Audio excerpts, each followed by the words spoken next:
പ്രിയ സ്നേഹിതരെ, ഞാൻ ഫാദർ മന്ത്ര TH ടെമ്പിൾ ടു ഹോം മെഡിറ്റേഷനിലേക്ക് ഏവർക്കും സ്നേഹപൂർവ്വ സ്വാഗതം. ഇന്ന് നമ്മൾ പരിശോധിക്കുന്നത് യേശു പഠിപ്പിച്ച ധ്യാനത്തിൻ്റെ ആദ്യ പടിയുടെ ഹൃദയമിടിപ്പ് പോലെ പ്രവർത്തിക്കുന്ന മനസ്സിൻ്റെ മൂന്നാമത്തെ ഉപമുറി, റാഷണൽ ബ്രെയിൻ, ചിന്തയുടെ, ബുദ്ധിയുടെ, വിവേചന ശക്തിയുടെ കേന്ദ്രം. ഈ മുറി സജീവമാകുമ്പോൾ നമ്മുടെ പ്രാർത്ഥനയും ജീവിത ദിശയും മാറുന്നു.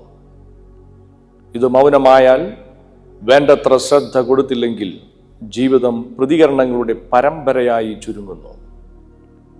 മനുഷ്യജീവിതം 3 തലങ്ങളിൽ പ്രവർത്തിക്കുന്നു: സർവൈവൽ, ജീവൻ നിലനിർത്തൽ; ഇമോഷണൽ റിയാക്ഷൻ, വികാര പ്രതികരണം; റാഷണൽ അവെയർനെസ്, വിവേചന ബോധം. നമ്മൾ വിശക്കുമ്പോൾ ഭക്ഷണം തേടുന്നു, ഭയപ്പെടുമ്പോൾ ഓടുന്നു, ആവേശം വന്നാൽ ഉടൻ പ്രതികരിക്കുന്നു. ഇവ അനിവാര്യമാണ്. ഇവയില്ലെങ്കിൽ ജീവിക്കാൻ കഴിയില്ല. മൃഗങ്ങളും ഇതുപോലെ ചെയ്യുന്നു. പക്ഷേ മനുഷ്യൻ മൃഗങ്ങളിൽ നിന്ന് വ്യത്യസ്തനാകുന്നത് 3ാമത്തെ തലത്തിലാണ്: വിവേചന ബോധത്തിൽ. നിത്യാനിത്യ വസ്തുവിവേകം. നിത്യവും അനിത്യവുമായിട്ടുള്ള കാര്യങ്ങൾ വിവേചിച്ചറിയാനുള്ള കഴിവ്. എന്നാൽ നാം സാധാരണ ജീവിതത്തിൽ അഭിമുഖീകരിക്കുന്ന പ്രശ്നം സദാസമയം ജീവിതം മുഴുവൻ സർവൈവൽ, ഇമോഷണൽ എന്ന 2 തലങ്ങളിലേക്ക് മാത്രം ചുരുങ്ങുമ്പോഴാണ്. അപ്പോൾ മനുഷ്യൻ ജീവിക്കുന്നു, പക്ഷേ ബോധത്തോടെയല്ല.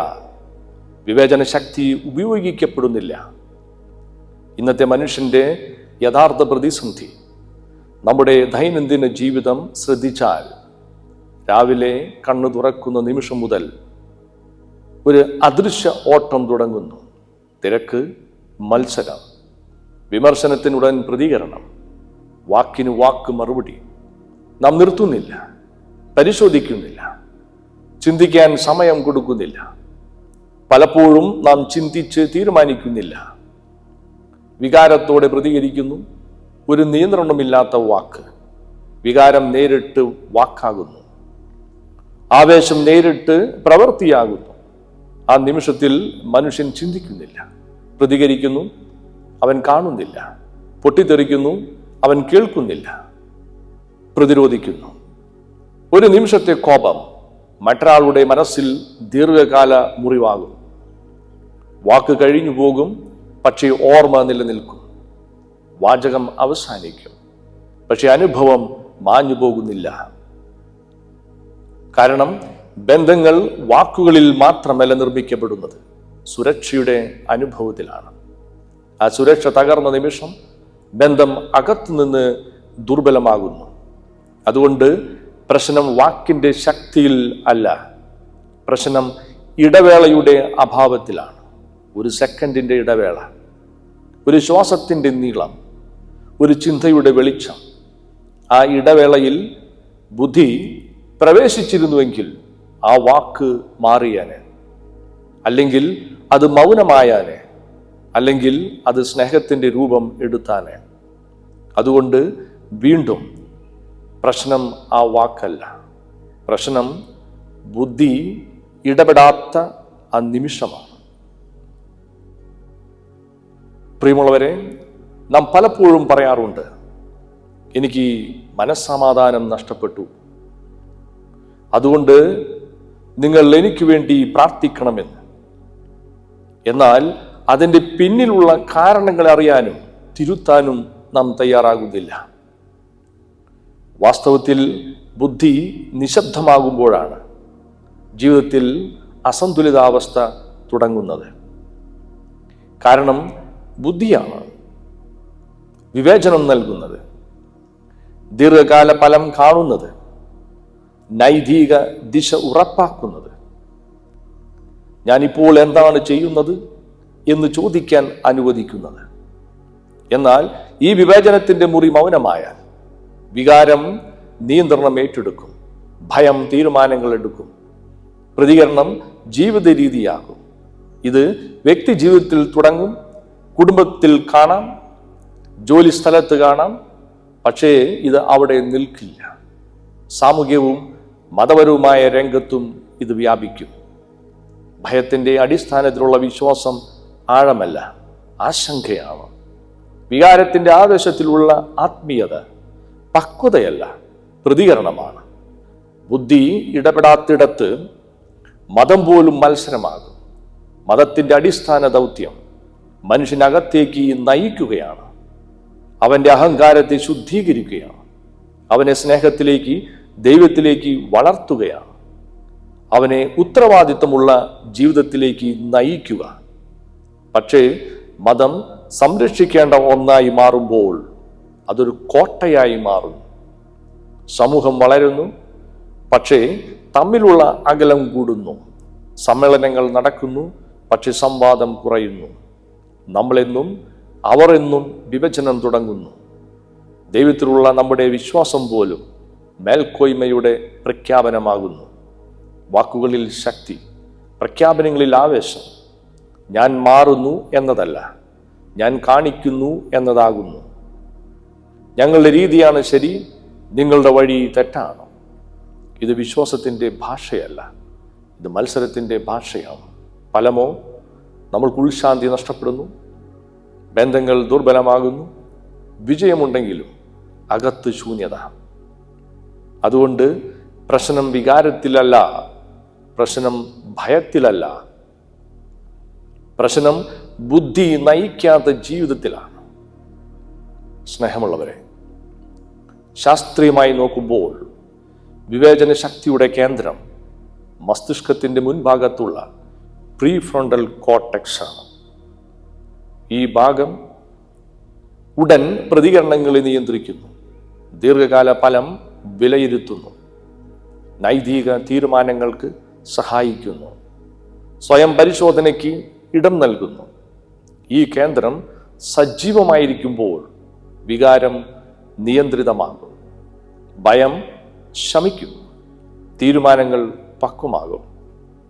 എന്നാൽ നിരന്തര സമ്മർദ്ദം, ഇടവേളയില്ലാത്ത ഇടപെടൽ, വിവരങ്ങളുടെ അമിത പ്രവാഹം, കോപത്തിൻ്റെ ആവർത്തനം, ക്രമമില്ലാത്ത ജീവിതം, ഇവ മനസ്സിനെ സ്ഥിരമായ ജാഗ്രത, ഭയാവസ്ഥയിൽ നിർത്തുന്നു. അപ്പോൾ ആഴത്തിൽ ചിന്തിക്കുന്ന ശേഷി ക്ഷയിക്കുന്നു. തൽക്ഷണ പ്രതികരണം സ്വാഭാവികമാകുന്നു. നമ്മുടെ ഏകാഗ്രത കുറയുന്നു, വിവേചനം മന്ദമാകുന്നു. ഫലമോ ജീവിതം വീണ്ടും 2 തലങ്ങളിൽ ഒതുങ്ങുന്നു. ജീവൻ നിലനിർത്താൻ സർവൈവൽ, വികാര പ്രതികരണം ഇമോഷണൽ, ബോധപൂർവമായ നയിക്കൽ കുറഞ്ഞ് പ്രതികരണാത്മകമായ ജീവിക്കൽ കൂടുതലാകുന്നു. സ്നേഹിതരെ, ഈ അസന്തുലിതാവസ്ഥ ആത്മീയ ജീവിതത്തെയും ബാധിക്കുന്നു. നമ്മുടെ വിശ്വാസം പോലും ചിലപ്പോൾ ഭയത്തിൻ്റെ അടിസ്ഥാനത്തിലാകും. ഇത് ചെയ്തില്ലെങ്കിൽ ദൈവം കോപിക്കുമോ? ദൈവം എന്നെ ശിക്ഷിക്കുമോ? ഇത് ബോധത്തിൻ്റെ ഭാഷയല്ല, ഇത് ഭയത്തിൻ്റെ ഭാഷയാണ്. ഇവിടെ നമ്മെ ഓർമ്മിപ്പിക്കുന്ന ഒരു ആഹ്വാനമുണ്ട്. Gospel of Matthew chapter 6 verse 6. നിന്റെ മുറിയിലേക്ക് പോകുക. ഇത് പുറത്തെ മുറിയല്ല, അകത്തെ ബോധമുറിയിലേക്കുള്ള ക്ഷണമാണ്. അപ്പോൾ ചോദ്യം, ആ മുറിയിലേക്ക് പോകാനുള്ള മാർഗം എന്ത്? ആ മാർഗമാണ് ധ്യാനം. ധ്യാനം ജീവിതത്തിൽ നിന്നുള്ള ഒരു ഒളിച്ചോട്ടമല്ല, ജീവിതത്തെ ശരിയായി നയിക്കലാണ്. ധ്യാനം ഉത്തേജനങ്ങളെ ഇല്ലാതാക്കുന്നില്ല, അവയെ കാണാൻ പഠിപ്പിക്കുന്നു. വിമർശനം കേൾക്കുമ്പോൾ ഹൃദയമിടിപ്പ് ശ്രദ്ധിക്കുക. അസൂയ ഉയരുമ്പോൾ അത് തിരിച്ചറിയുക. ആവേശം വരുമ്പോൾ അതിനെ കാണുക. ആ നിമിഷത്തിൽ നിങ്ങൾ പ്രതികരിക്കുന്ന മനുഷ്യനാകുന്നില്ല, നിങ്ങൾ നിരീക്ഷിക്കുന്ന മനുഷ്യനാകുന്നു. ധ്യാനം എന്നത് നിർത്തുക, നിരീക്ഷിക്കുക, ചോദിക്കുക. എന്തു ചോദിക്കുക? ഞാൻ എവിടെയാണെന്ന്, എന്നിൽ എന്ത് നടക്കുന്നുവെന്ന്. ഈ ഇടവേളയിലാണ് റാഷണൽ ബ്രെയിൻ വീണ്ടും സജീവമാകുന്നത്. അപ്പോൾ പ്രതികരണത്തിൽ നിന്ന് ഉത്തരവാദിത്വത്തിലേക്ക് ജീവിതം മാറുന്നു. ചിലർ പറയാറുണ്ട്, ധ്യാനിക്കാൻ എനിക്ക് സമയമില്ല എന്ന്. പക്ഷെ ചോദിക്കുകയാണ്, തെറ്റായ തീരുമാനങ്ങൾക്കുള്ള സമയം നമുക്കില്ല? ബന്ധം തകർക്കാനുള്ള സമയമുണ്ട്?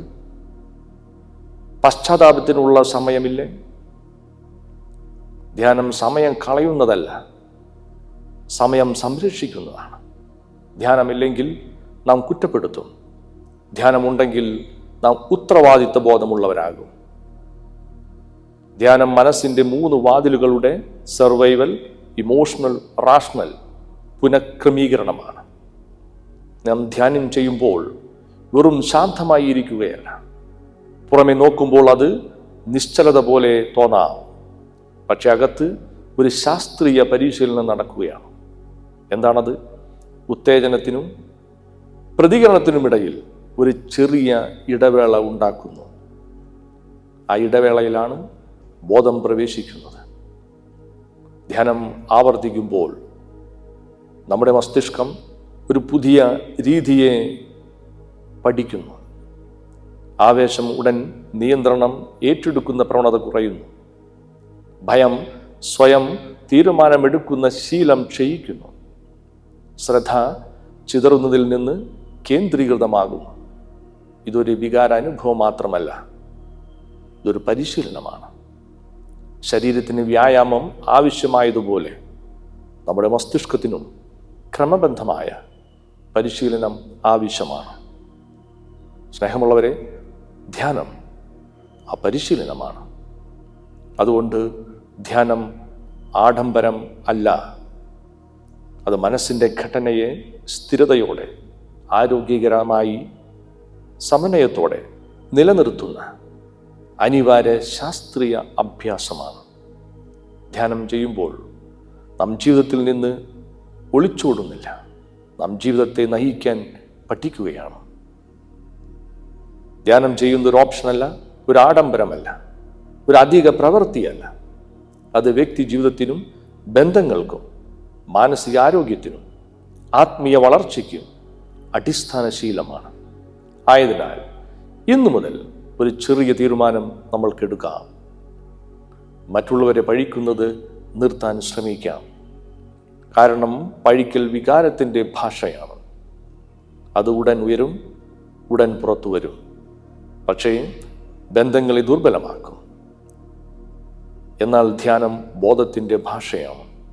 അത് നിർത്താൻ പഠിപ്പിക്കും, കാണാൻ പഠിപ്പിക്കും, മനസ്സിലാക്കാൻ പഠിപ്പിക്കും.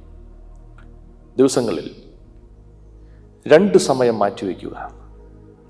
രോഗത്തിന് മരുന്ന് കഴിക്കുന്നത് പോലെ ക്രമബദ്ധമായി, ഒഴിവാക്കാതെ, മുടക്കാതെ, രാവിലെ ഭക്ഷണത്തിന് മുമ്പ്, ദിവസം തുടങ്ങുന്നതിന് മുമ്പ് മനസ്സിന് ദിശ നൽകാൻ, വൈകുന്നേരം ദിവസത്തിൻ്റെ അവസാനം ഇന്ന് ഞാൻ എങ്ങനെ ജീവിച്ചു എന്ന് കാണാൻ കുറഞ്ഞത് 30 മിനിറ്റ് സമയം മാറ്റിവെക്കുക.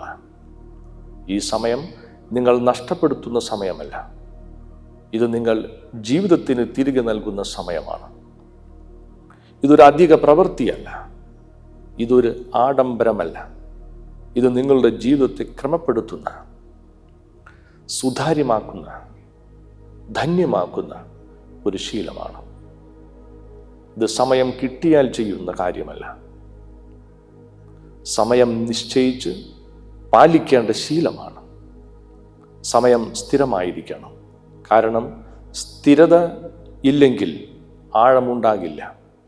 ആവർത്തനമില്ലെങ്കിൽ മനസ്സ് പരിശീലിക്കപ്പെടുകയില്ല. ആയതിനാൽ ഇന്ന് തന്നെ നമ്മൾക്ക് തുടങ്ങാം. സ്നേഹമുള്ളവരെ, ഒരു നിമിഷം അനുയോജ്യമായ ഒരു പോസ്റ്റർ കസേരയിലോ നിലത്തോ നമുക്കിരിക്കാം. നമ്മുടെ കണ്ണുകൾ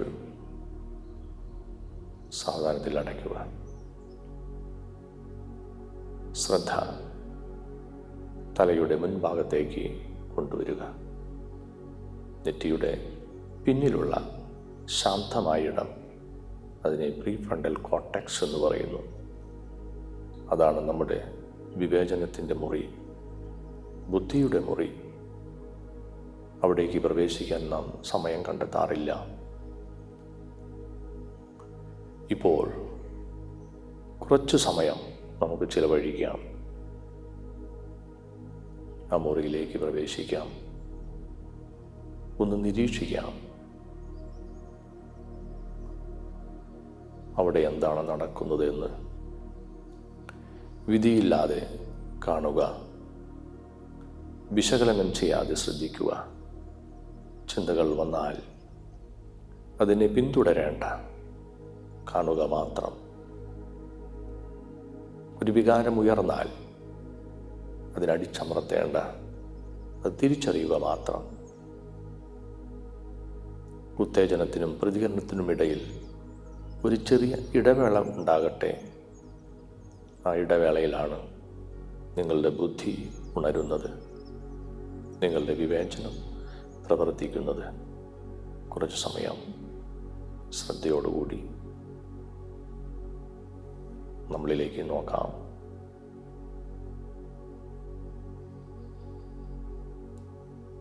സാവധാനത്തിൽ നമ്മുടെ കണ്ണുകൾ തുറക്കാം. പ്രിയമുള്ളവരെ, അടുത്ത ഭാഗത്തിൽ നാം കൂടുതൽ പ്രായോഗികമായ ഒരു ധ്യാന പരിശീലനം ചെയ്യുന്നതാണ്. നിങ്ങൾക്ക് ദിവസേന ജീവിതത്തിൽ നേരിട്ട് ഉപയോഗിക്കാവുന്ന ഘട്ടം ഘട്ടമായ മാർഗനിർദ്ദേശത്തോടെ.